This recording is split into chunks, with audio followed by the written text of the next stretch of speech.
Baik, Assalamualaikum warahmatullahi wabarakatuh. Sebelumnya perkenalkan kami dari kelompok 9, yaitu kelompok Autan dengan beranggotakan 6 orang. Sebelumnya izinkan kami memperkenalkan diri.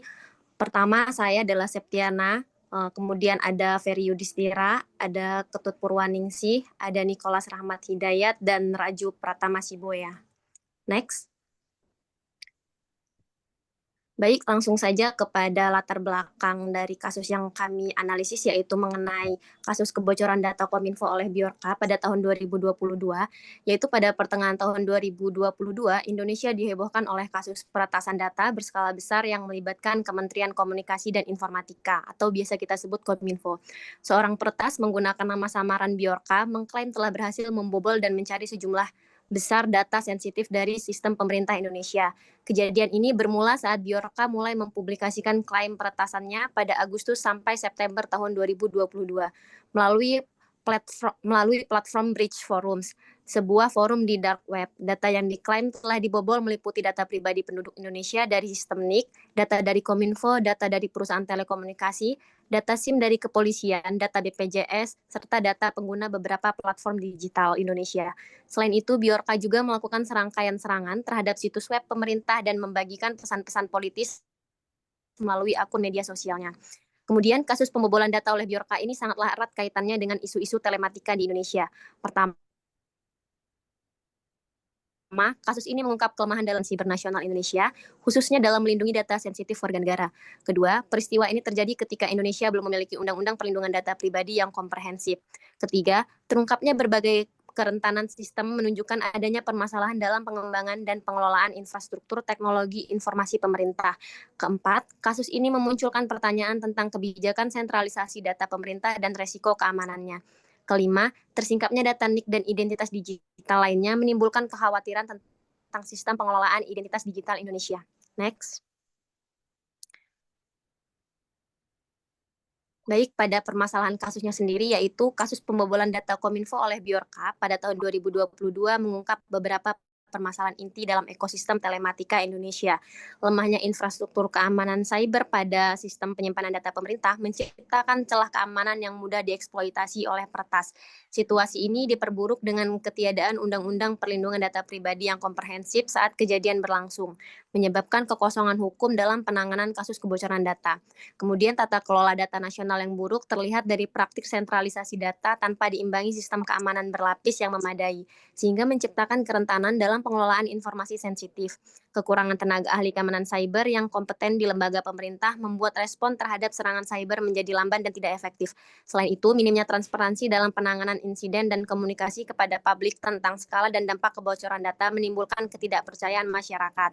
Permasalahan ini diperparah dengan rendahnya kesadaran dan literasi digital di kalangan pengelola dan pengguna sistem informasi pemerintah yang menjadikan sistem semakin rentan terhadap serangan. Selanjutnya akan dilanjutkan oleh kawan saya.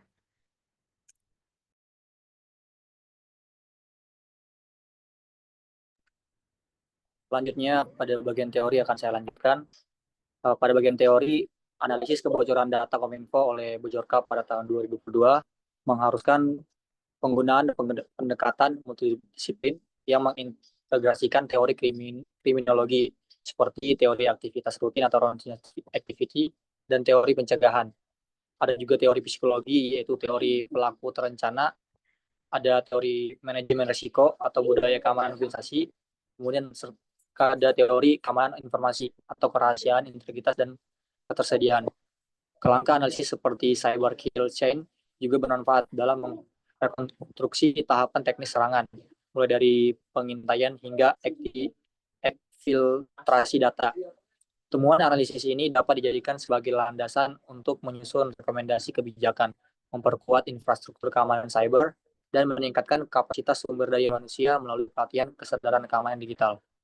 Selanjutnya, kemudian pada bagian metodologi, dalam kasus ini menggunakan metodologi kualitatif dengan metode studi kasus untuk menganalisis kasus kebocoran data yang melibatkan peretas Bjorka terhadap data Kominfo. Metodologi kejadian, faktor penyebab, dampak, serta upaya mitigasi yang dilakukan oleh pemerintah.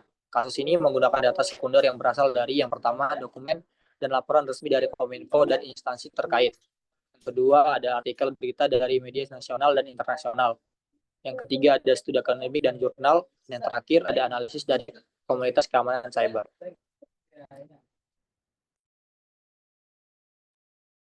Selanjutnya masuk ke dalam pembahasan.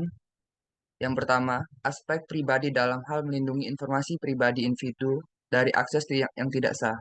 Pada tahun 2022, Indonesia digemparkan oleh serangkaian aksi peretasan yang dilakukan oleh seorang peretas dengan nama samaran Bjorka. Bjorka membocorkan data-data yang terdapat di badan usaha milik negara, BUMN, kementerian, hingga data pribadi pejabat negara.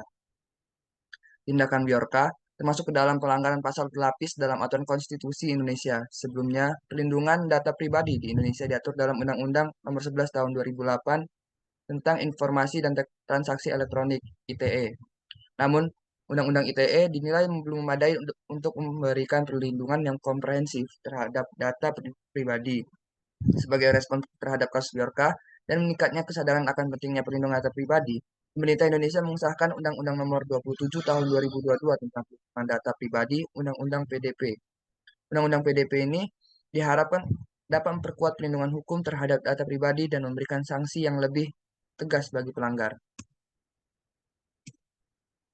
Yang kedua, aspek melindungi data dari serangkaian yang tidak sah. Kasus Bjorka ini juga memicu berbagai upaya untuk meningkatkan keamanan cyber dan melindungi data pribadi warga negara. Beberapa upaya yang dilakukan antara lain, pembentukan tim khusus oleh pemerintah untuk mengatasi kasus Bjorka, mitigasi terhadap dugaan kebocoran data pajak, peningkatan kesadaran masyarakat akan pentingnya melindungi data pribadi, penyusunan peraturan perundang-undangan yang lebih komprehensif mengenai perlindungan data pribadi. Kasus pembobolan data Kominfo pada tahun 2022 oleh hacker Bjorka menjadi momentum penting bagi pembenahan sistem perlindungan data pribadi di Indonesia. Kasus ini menunjukkan bahwa perlindungan data pribadi bukan hanya masalah teknis, tapi juga masalah hukum dan hak asasi manusia. Dengan adanya Undang-Undang Perlindungan Data Pribadi, diharapkan perlindungan data pribadi di Indonesia semakin kuat dan masyarakat semakin terlindungi dari penyalahgunaan data pribadi.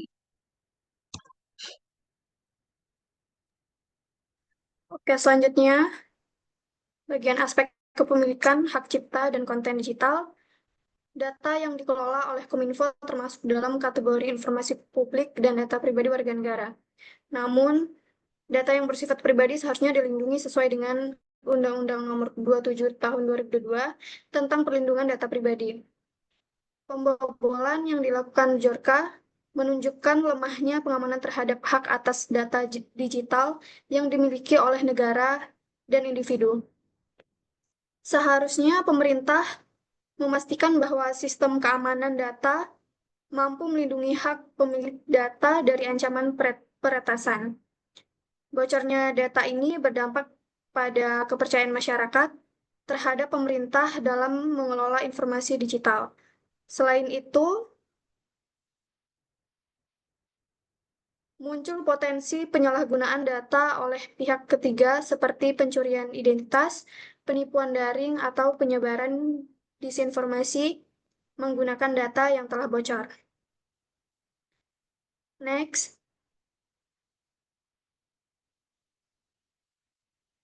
Aspek penggunaan telematik dan telepon seluler. Kasus kebocoran data oleh Bjorka tahun 2022 mengungkap kelemahan fundamental sistem keamanan digital pemerintah Indonesia. Dari aspek telematika, terlihat adanya infrastruktur keamanan cyber yang lemah, manajemen data yang tidak terstruktur, dan implementasi standar keamanan yang minim. Dari aspek telepon seluler, kerentanan muncul melalui sistem autentifikasi mobile yang lemah, aplikasi pemerintah tanpa prinsip security by design, dan kerawanan terhadap serangan social engineering. Sistem telematika yang digunakan oleh pemerintah seharusnya memiliki perlindungan tinggi untuk mencegah kebocoran data. Namun, kasus Bjorka menunjukkan bahwa terdapat celah keamanan dalam infrastruktur digital pemerintah yang memungkinkan akses tidak sah terhadap data penting. Salah satu resiko utama dari kebocoran data adalah penyalahgunaan informasi pribadi pengguna telepon seluler. Data yang bocor dapat mencakup nomor telepon, alamat, dan informasi pribadi lainnya. yang dapat digunakan untuk tindakan seperti penipuan melalui telepon, penyebaran malware melalui pesan atau aplikasi berbahaya, dan pemantauan atau pelacakan aktivitas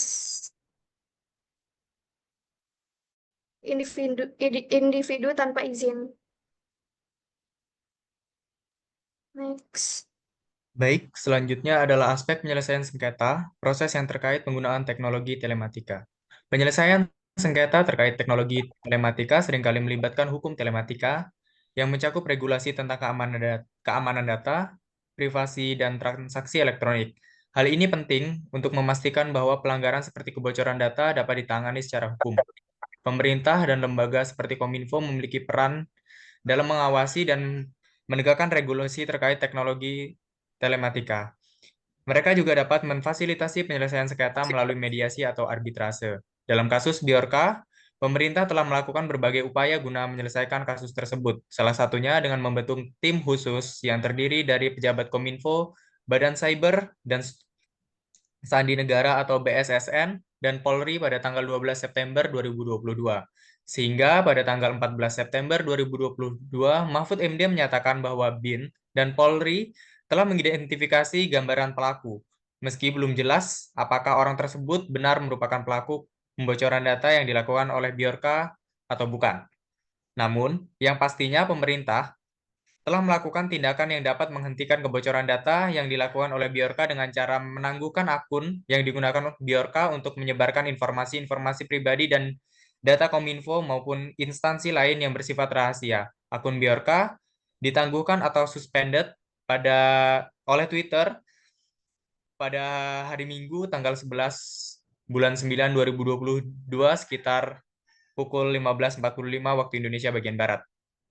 Dari kasus data pribadi yang dilakukan oleh Biorka ini, diciptakanlah undang-undang yang dibuat oleh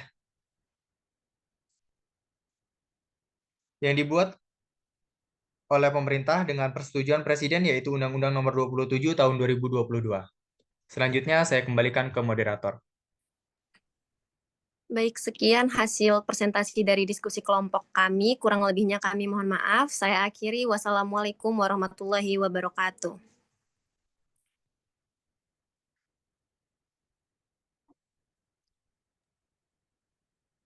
Udah kan?